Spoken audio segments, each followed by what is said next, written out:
بسم اللہ الرحمن الرحیم۔ السلام علیکم ورحمۃ اللہ وبرکاتہ۔ طالبات لسان القرآن ثانی لصف ثانی، اس کا آج ہم الدرس الرابع والعشرون شروع کریں گے۔ الدرس الرابع والعشرون المصدر۔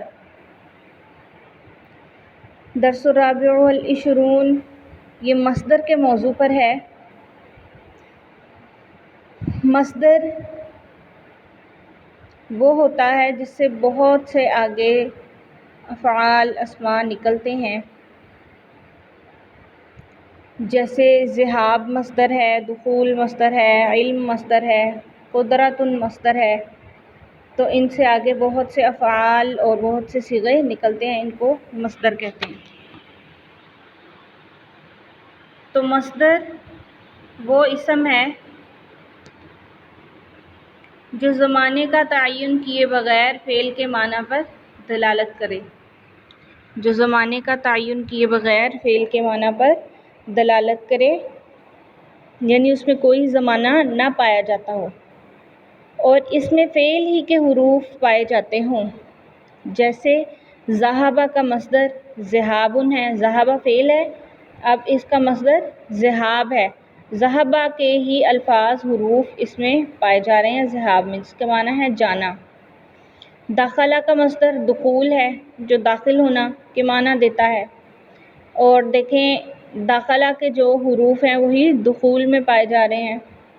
مصدر جامد ہوتا ہے، یعنی کسی دوسرے کلمے سے بنتا نہیں ہے بلکہ اس سے دوسرے کلمات نکالے جاتے ہیں۔ یہ کلمات جو مصدر کے حروف میں رد و بدل کر کے مختلف معانی پر دلالت کرنے کی غرض سے بنائے جا رہے ہیں، مشتقات المصدر کہلاتے ہیں۔ یعنی مصدر سے جو کلمات بنتے ہیں، نکلتے ہیں، مصدر کے ہی معنی میں، مصدر کے ہی الفاظ میں، مصدر کے حروف میں تھوڑا سا رد و بدل کر کے، تبدیلی کر کے وہ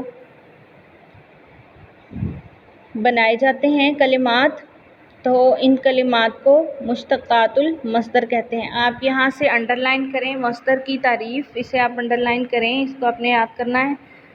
مصدر وہ اسم ہے جو زمانے کا تعین کیے بغیر فعل کے معنی پر دلالت کرے اور اس میں فعل ہی کے حروف پائے جائیں، جیسے ذہبہ کا مصدر ذہاب کے معنی ذہاب ہے جو جانا کے معنی دیتا ہے، اور دخلہ کا مصدر دخول ہے جو داخل ہونا کے معنی دیتا ہے۔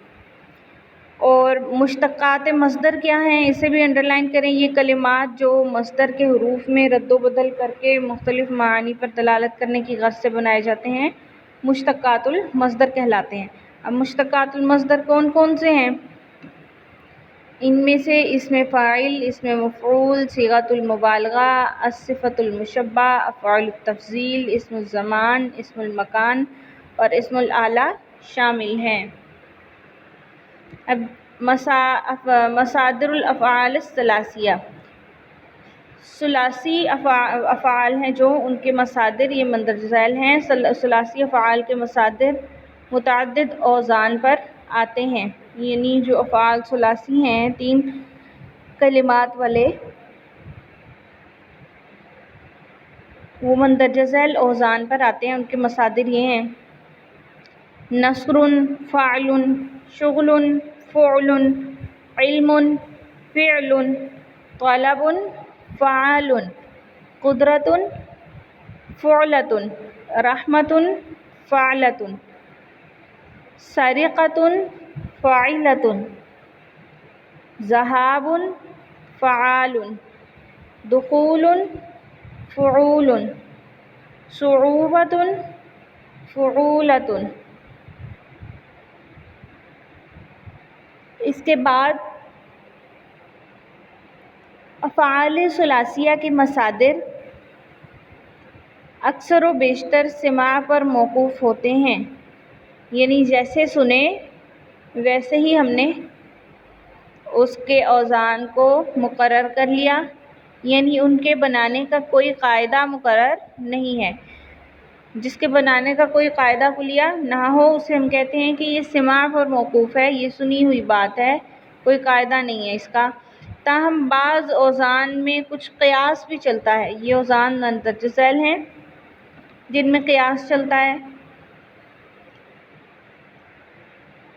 فعالتن کے وزن پر ان افعال کے مصادر آتے ہیں جو کسی صنعت و حرفت پر دلالت کریں، جیسے صباغتن فعالتن رنگنا، خیاطتن فعالتن کے وزن پر سینا، ہیاکتن بننا فعالتن کے وزن پر، زراعتن یہ بھی فعالتن کے وزن پر کھیتی باڑی کرنا۔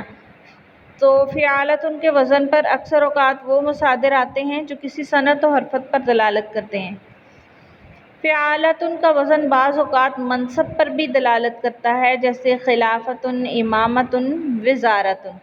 ٹھیک ہے، نمبر 2 دیکھیے۔ نمبر 2 ہے فعلان۔ فعلان ان افعال کے لیے آتا ہے جو کسی ہیجانی کیفیت، اضطراب یا حرکت پر دلالت کریں۔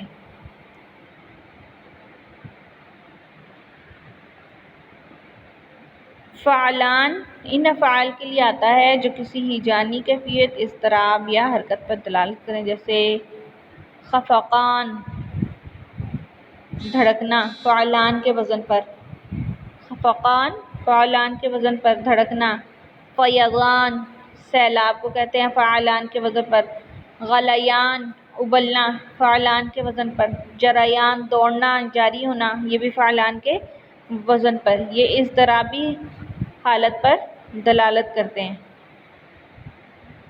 نمبر 3 ہے فعلتن رنگت پر دلالت کرتا ہے۔ فعلتن کے وزن پر جو افعال آئیں گے وہ کس پر دلالت کریں گے؟ رنگت پر دلالت کرتے ہیں اکثر اوقات، جیسے حمرتن فعلتن کے وزن پر سرخی، زرقتن فعلتن کے وزن پر نیلاہٹ، صفرتن فعلتن کے وزن پر ہے زردی، تو یہ رنگوں پر دلالت کر رہے ہیں۔ اس کے بعد ہے نمبر 4 فعالن۔ فعالن بیماری کے لیے آتا ہے، جیسے سعالن کھانسی بروزن فعالن، صداعن بروزن فعالن سر کا درد، دوارن بروزن فعالن چکر، بیماری کے لیے فعالن کا وزن استعمال ہوتا ہے۔ فعیلن اور فعالن کے وزن آواز پر دلالت کرتے ہیں۔ فعیلن اور فعالن کے وزن آواز پر دلالت کرتے ہیں، جیسے نعیبن فعیلن کے وزن پر کائیں کائیں، خوارن فعالن کے وزن پر گائے کی آواز، بکاؤن فعالن کے وزن پر رونا۔ تو فعیلن اور فعالن کے وزن پر آنے والے افعال آواز پر دلالت کرتے ہیں، اسماء۔ اور ان اوزان کے علاوہ جو افعال فعلن کے وزن پر آتے ہیں ان کے مصادر اکثر فعولتن یا فعالتن کے وزن پر ہوتے ہیں۔ ان اوزان کے علاوہ جو افعال فعالن فعالہ کے وزن پر آتے ہیں ان کے مصادر اکثر فعولتن یا فعالتن کے وزن پر ہوتے ہیں، جیسے سہولتن، صعوبتن، فصاحتن، کرامتن۔ نمبر 7 ہے لازم افعال کے مصادر غالباً فعالن کے وزن پر آتے ہیں، جیسے ذہابن۔ لازم افعال کسے کہتے ہیں آپ جانتے ہیں، جس کا مفعول نہ ہو فقط فاعل پر پورے ہو جائیں، تو یہ فعالن کے وزن پر آتے ہیں۔ اس کے بعد دیکھیے جی اعمال المصدر، مصدر کیسے کام کرتا ہے، مصدر کے اعمال۔ مثالیں دیکھیے سب سے پہلے، یجب فعل، یجب مراعات مشاعر الآخرین، یجب فعل ہے، اس میں مراعات مصدر ہے،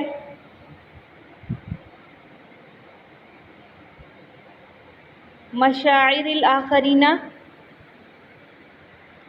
مضاف مضاف الیہ مل کر مراعات مشاعر الآخرین، یجب فعل ہے، مراعات مضاف، مشاعر مضاف الیہ، مضاف آخرین مضاف الیہ، مضاف مضاف الیہ مل کر یجب فعل کے لیے فاعل۔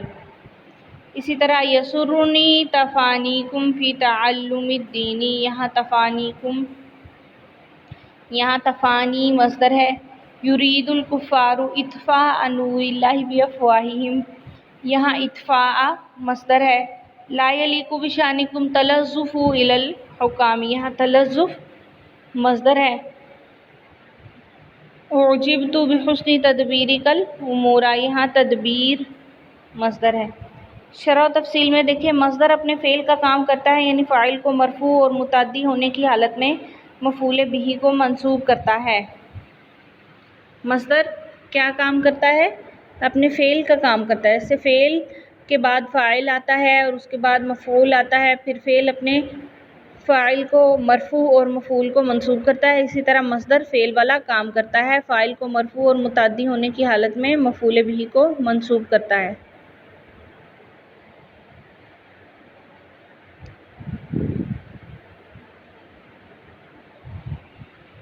نمبر 2، مصدر اپنے اعراب جملے میں اس کے موقع محل کے مطابق ہوتے ہیں. مصدر کے اپنے اعراب جملے میں اس کے موقع محل کے مطابق متعین ہوتے ہیں. جو مصدر کلام میں فعل کا کام کرے، اس کی پہچان یہ ہے کہ اس کے بجائے مصدر معول بھی لایا جا سکتا ہے. پہلے جملے میں یجب مراعات مشاعر الآخرین کے بجائے یجب ان تراعی مشاعر الآخرین بھی کہا جا سکتا ہے، یا مجہول کے صیغے میں یجب ان تراعی مشاعر الآخرین بھی ہو سکتا ہے. پیچھے سبق میں آپ پڑھ چکے تھے، منصوب والے سبق میں، مضارع منصوب کہ اس میں ان جو ہے وہ نصب دیتا ہے، اور ان اور فعل کا مجموعہ مصدر معول کہلاتا ہے. مصدر صریح کی جگہ مصدر معول بھی لا سکتے ہیں. تو پیچھے ہم نے مصدر معول کے بارے میں پڑھا ہے، تو اب ہم جو مصدر پڑھ رہے ہیں یہ مصدر صریح پڑھ رہے ہیں. تو یہاں پہ جن جملوں میں مصدر صریح آئے، اس کے بجائے ہم مصدر معول بھی لا سکتے ہیں، ان اور فعل کا مجموعہ. جیسے ان تراعی مشاعر الآخرین بھی ہو سکتا ہے. نمبر 3 ہے، مصدر سے اگر ماضی کے معنی مراد لینے ہوں تو اس کے بجائے ان اور ماضی لایا جائے گا. مصدر سے اگر ماضی کے معنی مراد لینے ہوں تو مصدر کی بجائے کیا لائیں گے؟ ہم اس مصدر کی بجائے ان لائیں گے اور ماضی کا صیغہ لے کے آئیں گے اسی مصدر سے. جیسے سرنی ان تفانیتم فی تعلم الدین، ان تفانیتم، تفانی یہ صیغہ ہے ماضی کا، ان کے ساتھ آیا اور اس نے جو ہے اس کو ماضی کے معنی میں کر دیا. مجھے یہ بہت خوشی ہوئی دیکھ کر کہ تم دین سیکھنے میں ہمتاً مصروف ہو گئے. نمبر 4، اگر مصدر سے حال کے معنی مراد لینے ہوں تو اس کے بجائے ما اور مضارع لایا جائے گا. مصدر کے بجائے کیا لائیں گے؟ مضارع، اور مضارع کے ساتھ ما. لا یلیق بشانکم ما تتلزفون الی الحکام، یہاں تتلزفون مصدر میں سے صیغہ بنایا ہم نے تتلزفون اور اس کے ساتھ ما لے کے آئے. کس معنی کو مراد لینے کے لیے؟ حال کے معنی مراد لینے کے لیے. تمہارے شایان شان نہیں کہ تم حکام کی خوشامد کر رہے ہو.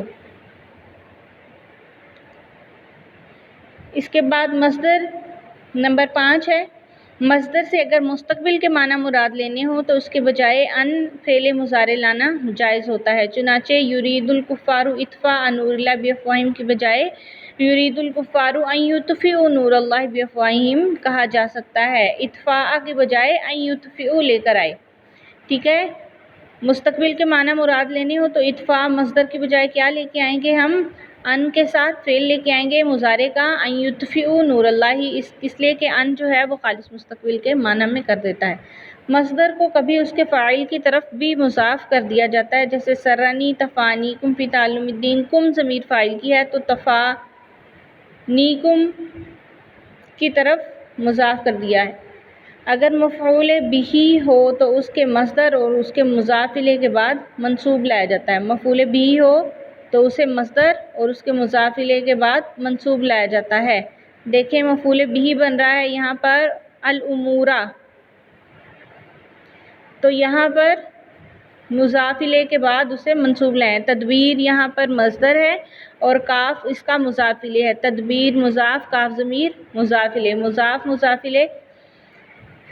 یہ یہاں پر اس کے بعد ہم مفعول بہ کو لے کے آئے الامور، جو کہ مفعول بہ ہے. اگر مفعول بھی ہو تو اسے مصدر اور مضاف الیہ کے بعد منصوب لایا جاتا ہے، اور اگر مصدر کو کبھی اس کے فاعل کی طرف مضاف بھی کر دیا جاتا ہے، جیسے کم ضمیر فاعل کی ضمیر ہے تو تفانی مصدر کو کم ضمیر کی طرف مضاف کر دیا گیا، تفانی مضاف کم ضمیر مضاف الیہ، تو مصدر کو کبھی اس کے فاعل کی طرف مضاف بھی کر دیا جاتا ہے۔ اگر مصدر کا مفعول آ رہا ہو تو مفعول کو کس کے بعد لاتے ہیں؟ مضاف مضاف الیہ کے بعد مفعول کو لے آتے ہیں، جیسے الامورا تدبیر کا مفعول بھی ہے۔ بعض اوقات مصدر کو مفعول بھی کی طرف مضاف بھی کر دیا جاتا ہے، مصدر کو مفعول بھی کی طرف مضاف کر دیا جاتا ہے اور فاعل اضافت کی ترکیب کے بعد مرفوع واقع ہوتا ہے، ٹھیک ہے۔